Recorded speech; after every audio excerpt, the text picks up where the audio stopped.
9:30, so let's see who's up first. Public Safety Committee, the supplemental appropriation.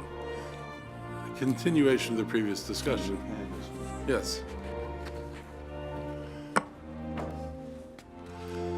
So, as you stated before, when you were together with the Government Operations Committee as a joint committee, you discussed this in depth. It's for $200,000 to deal with data migration and testing as they come online with MDEC, which is slated for November 2019. Council staff's recommending approval. Also, for committee consideration, if we could bring this back for an update or at least get a written update from the Circuit Court maybe in March. I believe the state has a February milestone that it's supposed to hit. We might have a more accurate idea if they're going to hit that November timeframe. okay. Okay. Sounds like we have a choice. Right now, we have no choice. Right now, we are on schedule. The implementation date is still November of 2019, and we are deploying all our resources in support of that date. Good. You're all happy with the progress you're making? We're making progress. Very It's such a monumental, Right. going from paper to electronic processing of cases, migrating all the data, doing all the testing of the new programming for our differentiated case management system and our automated scheduling. It's huge. Well, it's probably like going from all the books in the world being written by monks in Latin to putting on Gutenberg presses and printing them. There's a lot of work to do. We feel we're right there. Okay, Good. we're good. Thank you. Do you need to formally say 3-0 or anything? No. Okay, good. I said we're good. I don't know if it's the same thing. In legalese. They said they were good, but they didn't say they voted for it. Yeah. Okay, Office of Consumer Protection. Good morning. Good morning, everybody.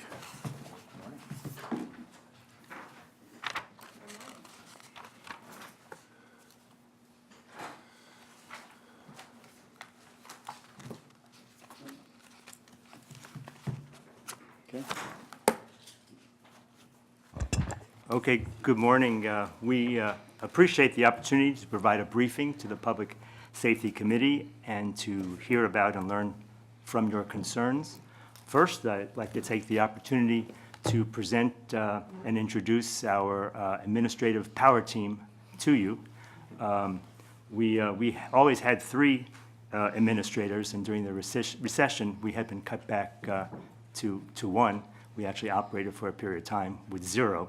But we are very grateful to the council and the reconciliation list to bring us up to speed. And I want to introduce first Tracy Rezvani, who was our sole administrator.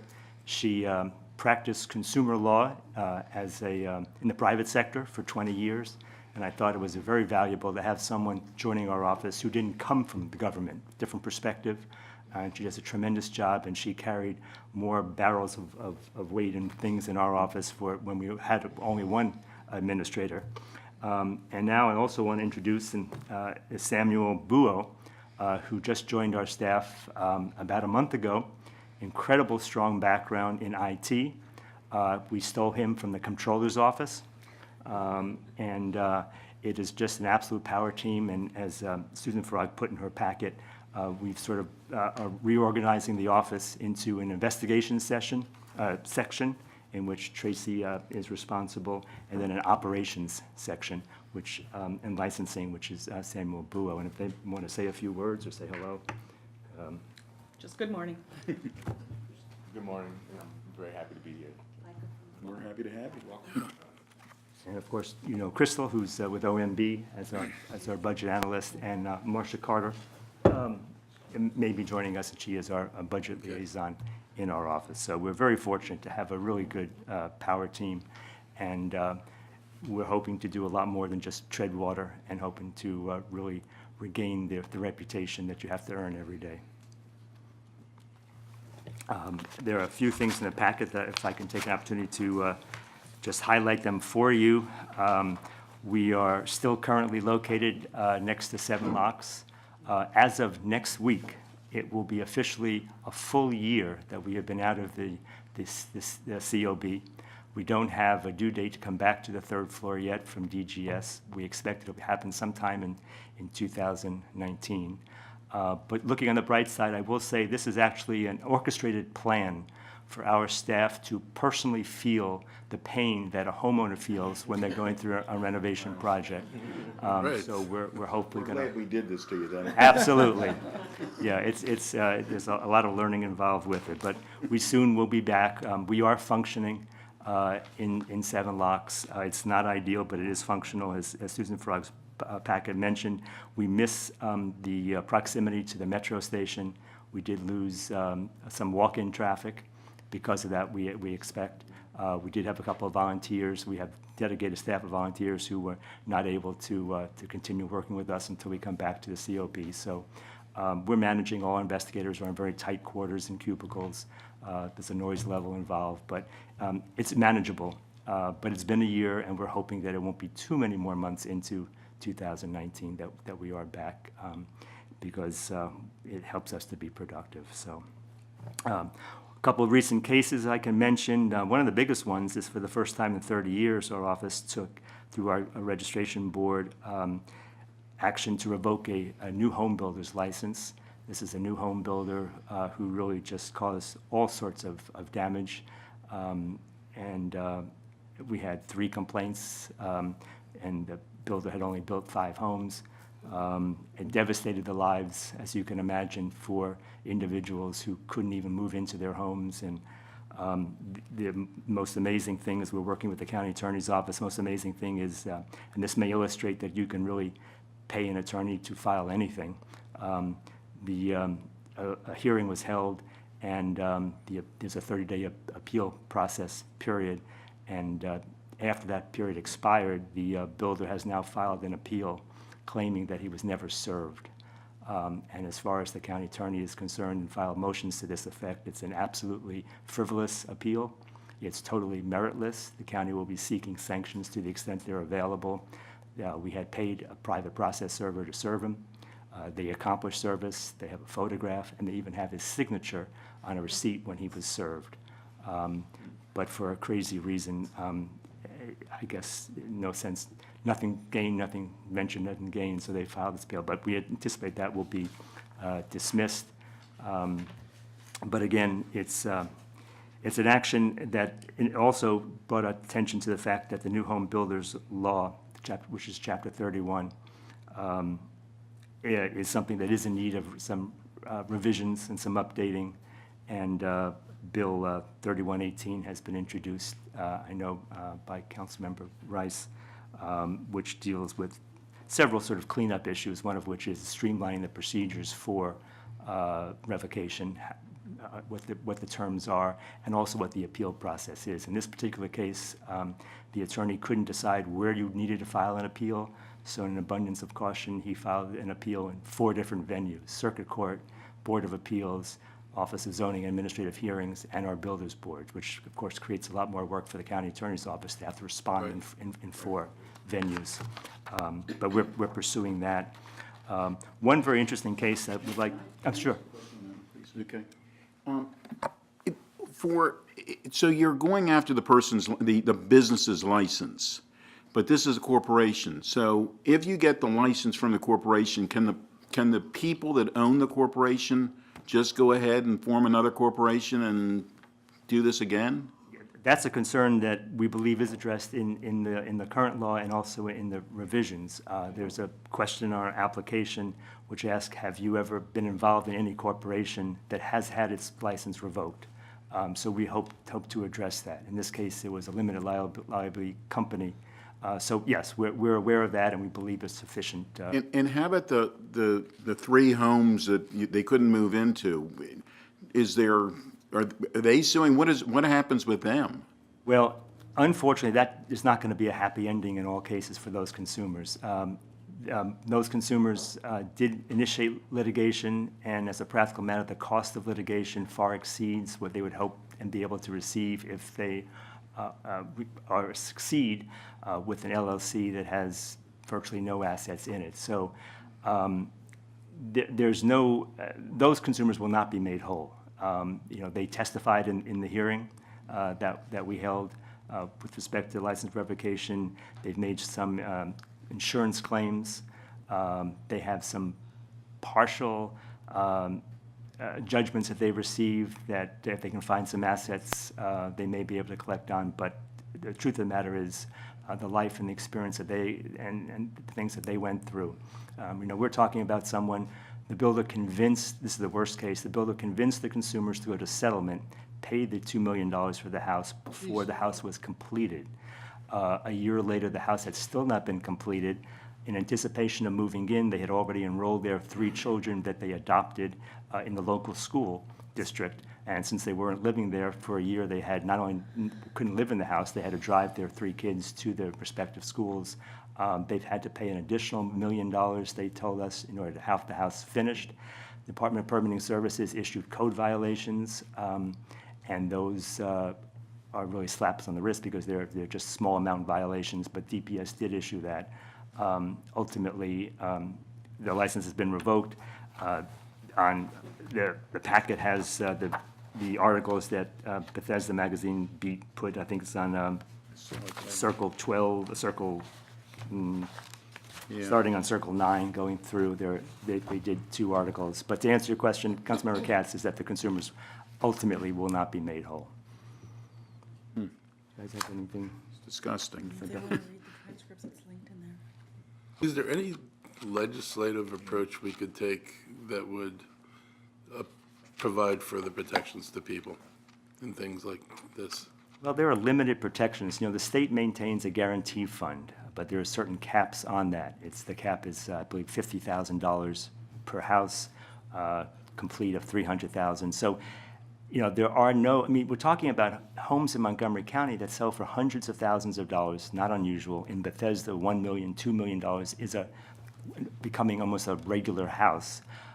And to have protections to that extent of expenditure, which of course is the consumer's largest consumer, we think the revisions in the bill, and when we go through work sessions, there may be some others that we come up with, can provide some additional.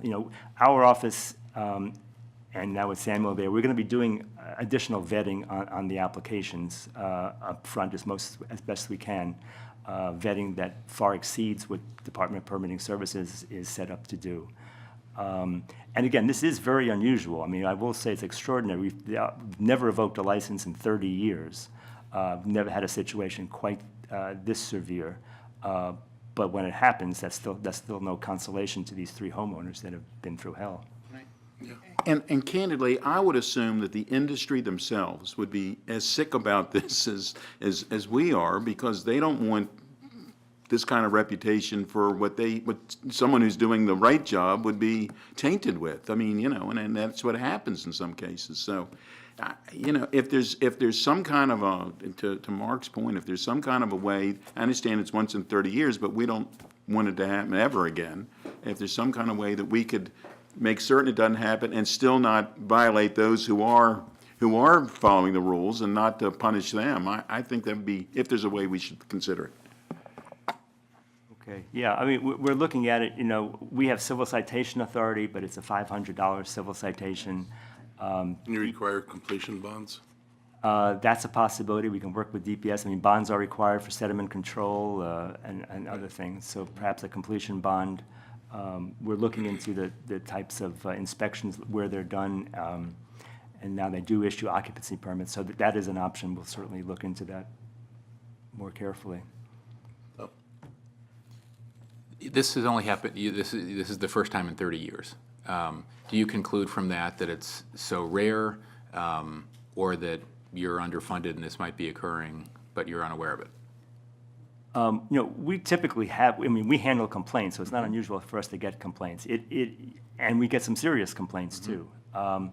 It's unusual to have someone who built so few houses have such a degree of problems all at the same time. So, the more funding we have and the staff we have to do vetting and research, the less of a likelihood that these sort of situations can occur. And the more education we do, it is remarkable that a lot of consumers still will make a purchase, even one this large, without vetting, without doing Google searches, without seeing the reputation of the business. Well, and I would think an awful lot of people don't know they have any recourse, That's true, too. too. I mean, do you find out after the fact about cases similar to this that are too old to resolve? Well, we Media are accounts or- responding to complaints. Sure. So, you know, we may be able to have some type of relationship with the permitting office where they can perhaps alert us to instincts, seeing things early on in a construction process that might alert us to taking some more looks at something. Or if initial inspections, they're seeing a high rate of failing, you know, the initial inspection, the framing or the foundation, alerting us to things we might want to look at. Because, you know, again, these are very serious situations when they do happen, and they disrupt life at all levels, including, you know, the relationship between the spouses that are living in the home. I mean, the amount of stress that this creates is just remarkable. One other case I thought I would mention, not quite as severe as the license revocation one, but this is one that we're actually working on right now, and working with Department of Housing and Community Affairs and with DPS regarding electrical problems. This is on page 3 in a townhouse community. This is up in Waters Landing. And this is a situation where it's a townhouse community that's having a hard time maintaining itself. And all the electric meters are outside the homes on a dilapidated wood that's just rotting away, and some very serious problems that the code inspectors have picked up. But unfortunately, these consumers paid an electrician to do the work, took the money and didn't do any of the work. And it's severe enough that our office will be working with the state's attorney's office to bring criminal charges for theft against this electrician. And I just brought, I can pass them around later, some photographs of the panels. It's just amazing, the kinds of situations. But this is one that does show the need for collaboration between different departments. So Department of Permitting Services is very concerned about the safety issues. Our office will be focusing on the theft issue, and the Department of Housing and Community Affairs is going to try and address some way to determine if a clean and lean program or something can make the repairs happen. And so you've got kind of 3 different issues and 3 different agencies, but we are working together to see what we can do to address the situation holistically.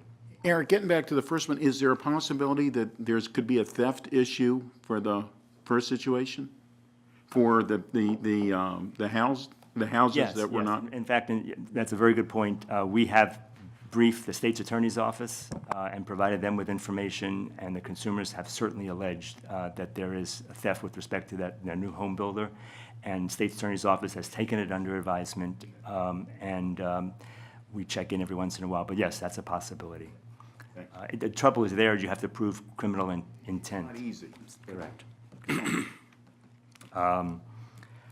Updates, we've done some, for our office at least, big outreach events. One that we're very pleased with, we did one with U.S. Senator Chris Van Hollen and the Attorney General Brian Frosch at BCC High School.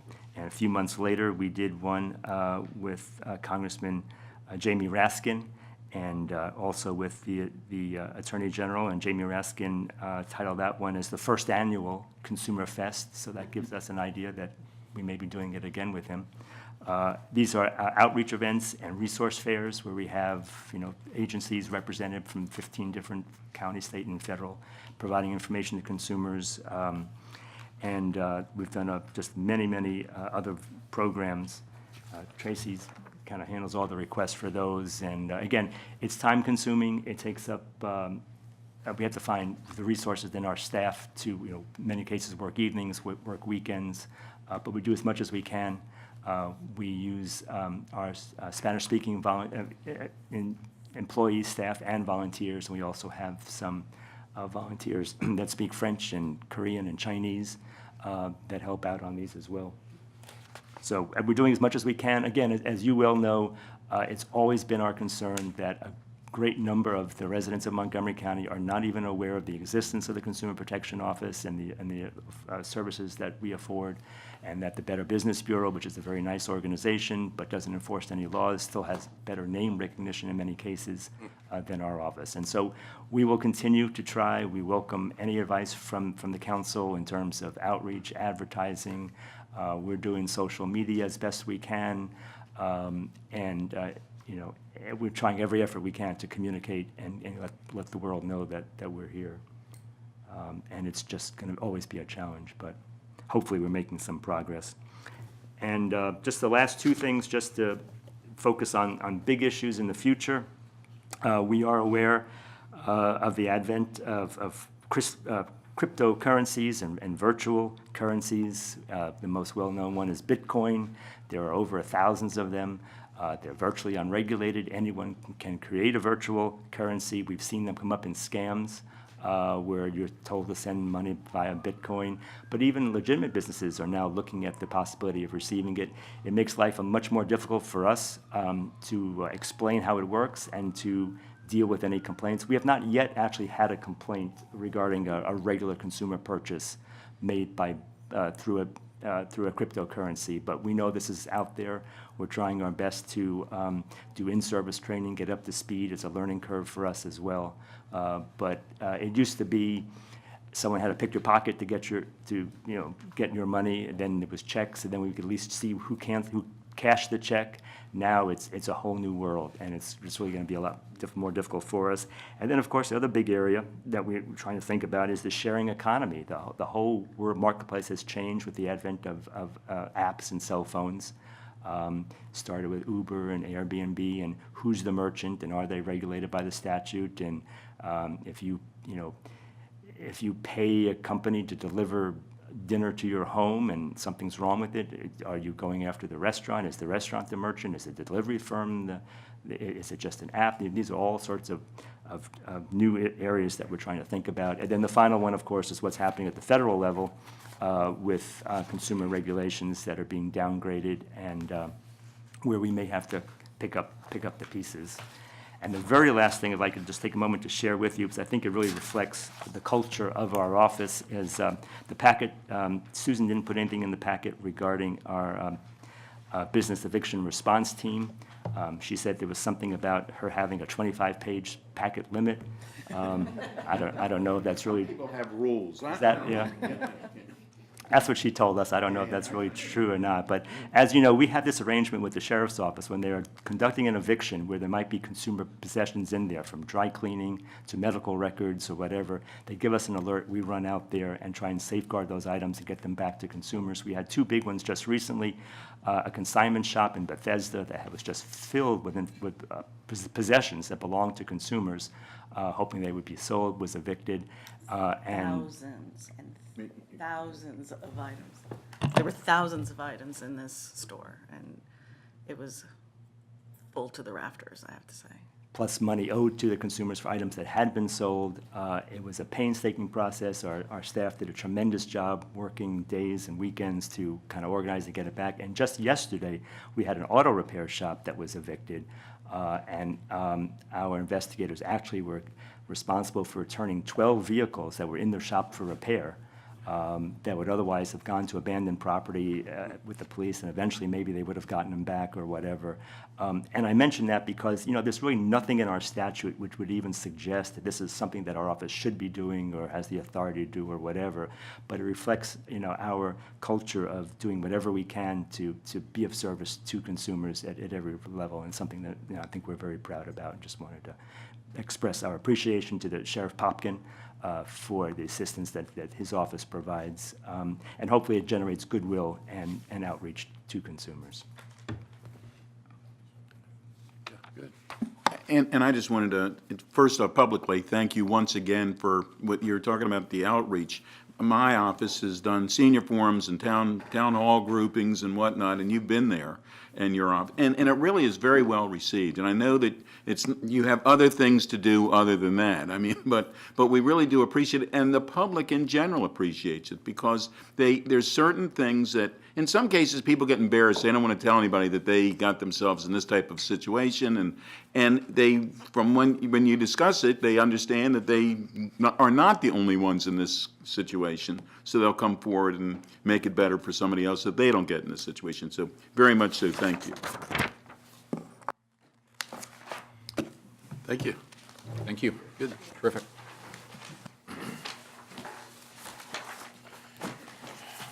All right, good job.